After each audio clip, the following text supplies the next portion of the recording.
یه روز با شیدی رفتیم بیرون توی الی یا تو تهرون، مهم نیست باشه کجا کی اون، خلاصه داشتیم تو را میگازیدیم دیدیم پلیس، دیدم شیدی دو دلیست، گفتم باید برم پیش جاب سروان، گفتم مشکل داریم باید بشین درمان، رد کردیمش ولی افتادیم تو دام چون که بود بابام پشت ما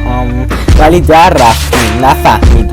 شیدی گفت والا بزن قدش بریم شمرون، ولی نبود شمرون هدف، سر رامون بود خونه جلبگ صدف، رفتیم بالا پیش حجازی گفتیم با تو پیش ما باشی، رفتیم بالا سوار آپاچی که بریم و پیش لوسیفر باشیم، رفتیم خونه شیدی درشون سلام کرد به ما، من فکر کردم یکی دیگه است، گفتم شماره نمیدی به ما، حالا رفتیم خونه ماها توی ازگل یا فرشته یا ازگل، به دوستام گفتم لطفا نباشید ازگل،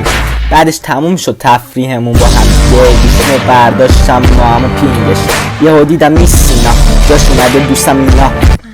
خوبی عشقم؟ دیدم بسته شده روی صندلی با یه تناب، شیدی میخندید قهقه، سینا داد زد زندگی نداره ته نه، شیدی گفت فالر با منه، گفتم نه گلتو در آوردم ولی اون زد زودتر شلیک کرد و شدم بخ